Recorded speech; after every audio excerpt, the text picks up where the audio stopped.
Bersalam.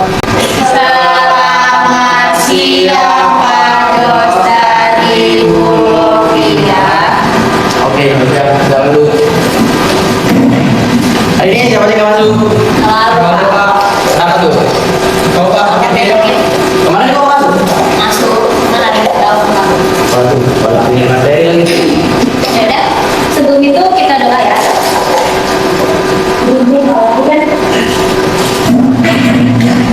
Mari kita berdoa.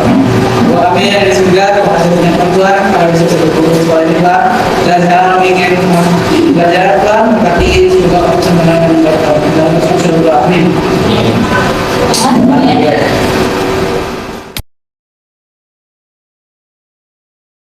Anak-anak, sebelum kita masuk ke materi, ada yang udah tahu belum? Apa sih itu air tanah? Oke, ada lagi? Air yang laut yang bersama kawan-kawan. Next.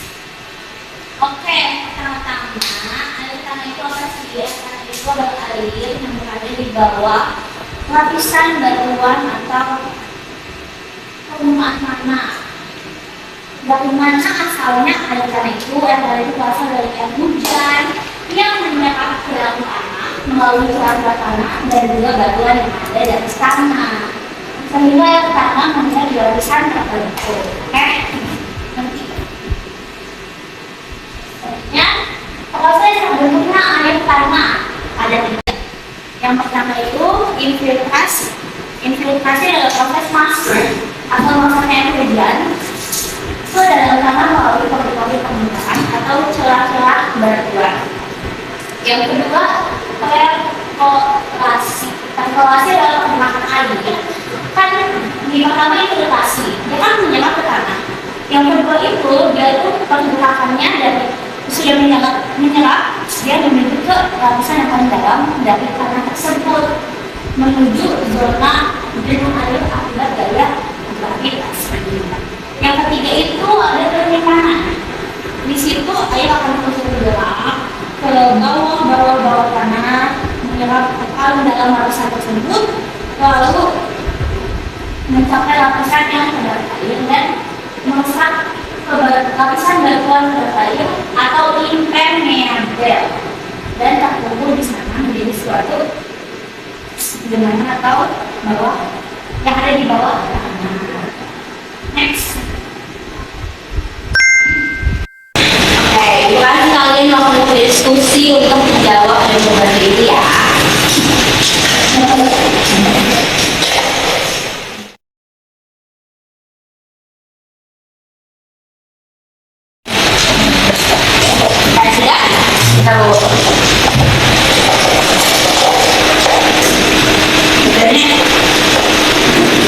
Kita jelasin jenis-jenis makanan kan betul.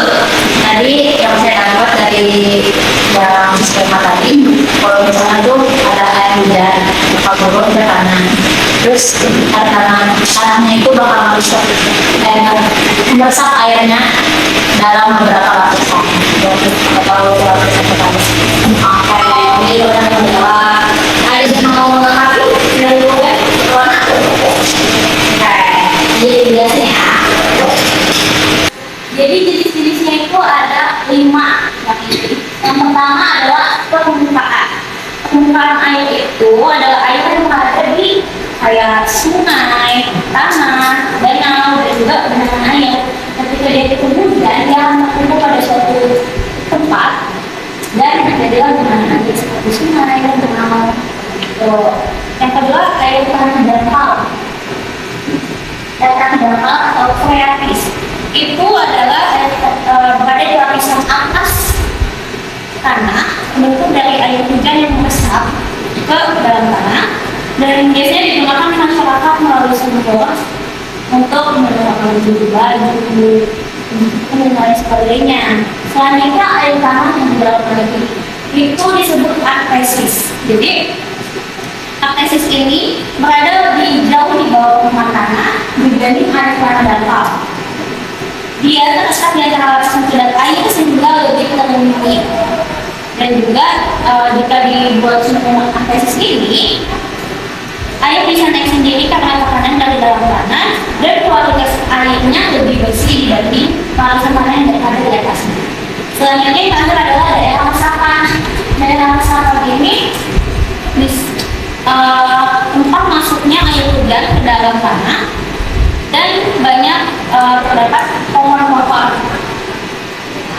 Terus habis itu daerah ini penting untuk menjaga ketersediaan air tanah.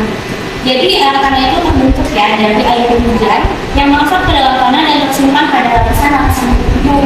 Ini jenis-jenis lapisan air tanah. Boleh dilanjutkan oleh Pak Yos. Hari ini Bapak ada aktivitas kegiatan di luar untuk kalian. Apa nih Pak?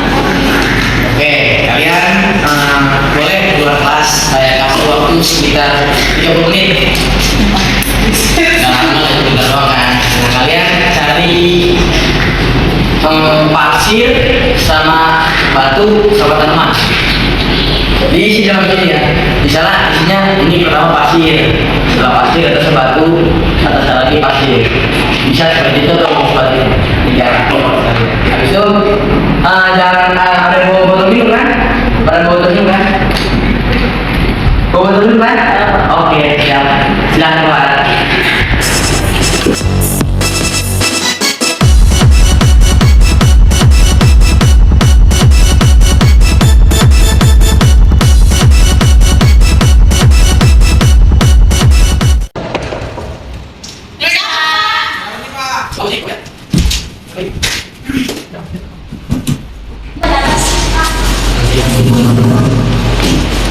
Saya itu apa? Coba ada gue. Coba jelasin dulu. Ini bertiga. Jelasin dulu dong. Prosesnya. Jelasin sama tangannya dari mana aja. Oh, oke. Ya. Jadi gini Pak, jadi tadi kan dikasih waktu. Jadi kita langsung ke sebelah. Ada tempat tunggu gitu. Jadi kita minta. Kita pertama ambil dulu tanah. Jadi kita ambil tanah dulu. Habis itu penuhin. Itu baru ambil tumbuhannya. Ya. Terus di kelas yang kedua, ini tuh kita ambil tanah dulu dari bawah. Habis itu kita katanya kita berpikir wah batu nih. Oh iya, Kita memang- betul. Terus di paling atasnya pasir Pak. Nah itu Pak. Oh iya betul. Jadi coba kita lihat reaksinya. Kalau misalnya kita alirin pakai air.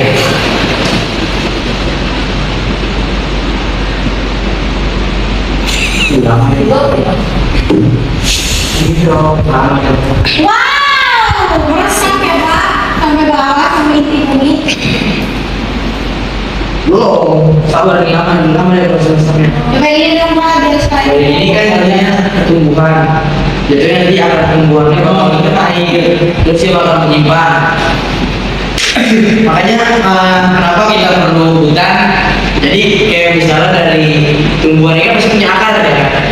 Nah saat dibuang di dalam tanah ini, akarnya itu bakal menyimpan air dan ke tanah. Jadi tanah ibaratnya nggak pecah-pecah, jadi bakal tingkat kayak gini. Nah jadi nggak bakal terjadi kayak misalnya banjir, tanah yang rusak atau gimana pun itu. Kalau yang ini kalian tahu sumur nggak?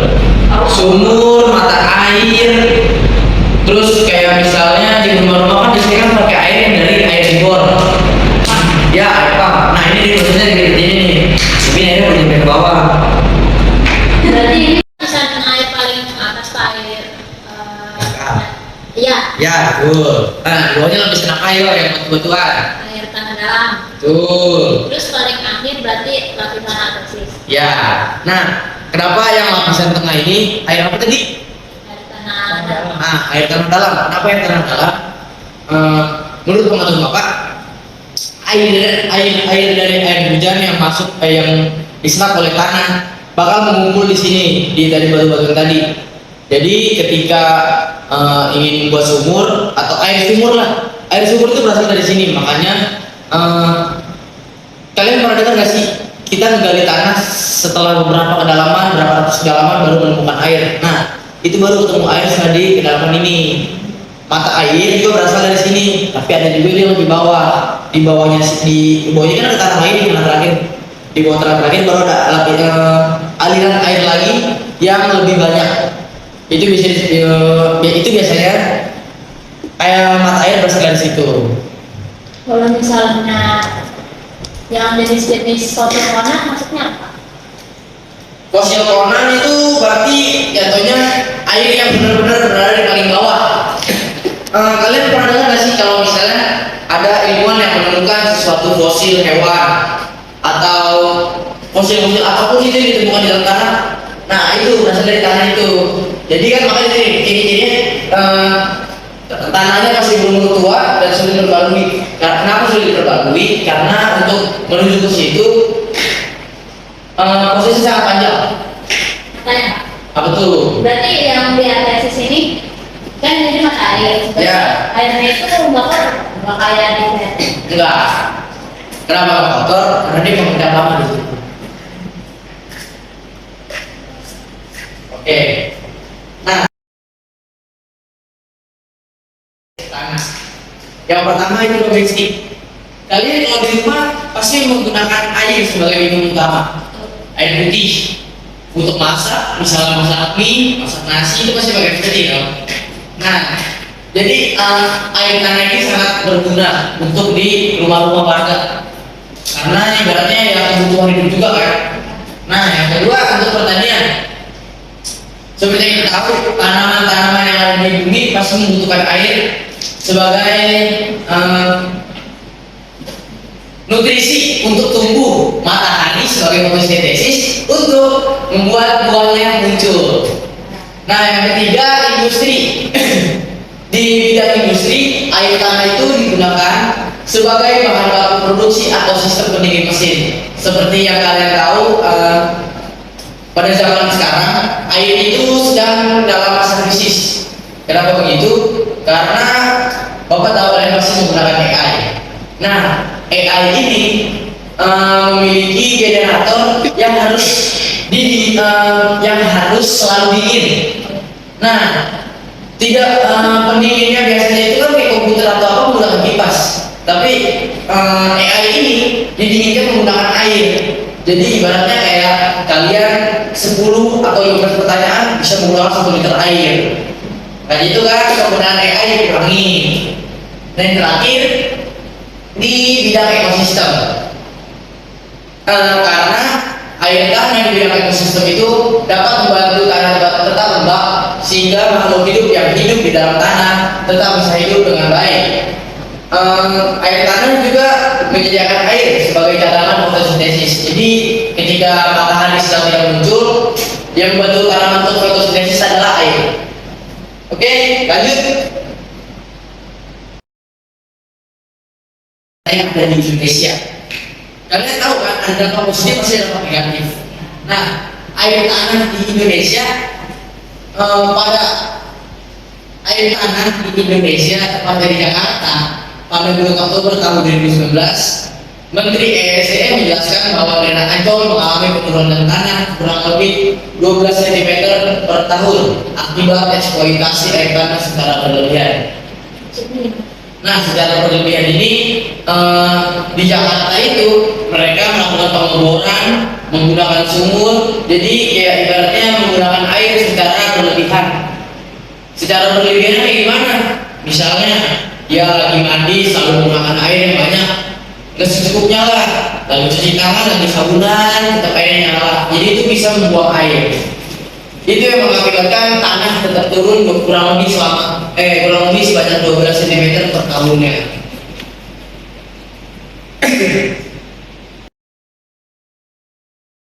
Setelah Bapak tadi ngasih tahu kalian apa dampak negatifnya, ini adalah upaya cara agar kejadian tadi tidak terjadi. Yang pertama itu kita membuat biopori atau sumur resapan. Kenapa kita harus membuat itu? Karena setelah membuat biopori dan sumur resapan, itu dapat membantu air hujan kembali masuk ke dalam tanah. Kenapa begitu? Sehingga air bisa kayak tanah bisa naik lagi ke atas dan tidak akan turun seperti tadi terjadi di Ancol. Yang kedua, kita melakukan penghijauan yang dikenal reboisasi. seperti tadi yang dijelasin di sini kan. Nah, berundur nih semua tangannya. Di sini yang tadi Bapak jelasin, tanaman ini kan memiliki akar. Nah, ketika masuk dalam tanah ini, akarnya bakal menyimpan air dan mengikat tanah, sehingga tidak terjadi longsor atau hal-hal yang tidak diinginkan. Terus yang terakhir, kita melakukan penghematan air. Sesuai namanya, penghematan air berarti mengurangi penggunaan air tanah yang tidak perlu. Jadi kalau misalnya di rumah kita menggunakan air bor atau air sumur, saat cuci tangan misalnya ya, saat cuci tangan airnya lagi dipakai, jangan dipakai, matiin. Saat mandi misalnya pakai shower, saat sabunan shower dimatiin biar lebih hemat. Terus saat kita sedang buang air kecil atau buang air besar, membersihkannya dengan air secukupnya saja, jangan berlebihan. Oke, terakhir. Ya, data sudah habis. Sampai saat ini, sampai sini saja presentasi dari Bapak. Kalau misalnya ada yang belum mengerti atau ada yang ingin ditanyakan, silakan ke Bapak di luar jam pembelajaran Bapak. Oke, anak-anak, Bapak kami minta salah satu dari kalian. Saya. Oh iya, ayo, silakan. Mari kita berdoa. Tuhan, sekarang kami sudah selesai belajar geografi, Tuhan tolong berkati. Sekarang kami pulang, tolong berkati perjalanan kami supaya kami nyampe di rumah tanpa kehilangan satu atau apapun itu. Yang lain Tuhan, amin. Amin. Oke, boleh silakan. Siap. Berdiri. Memberi salam. Terima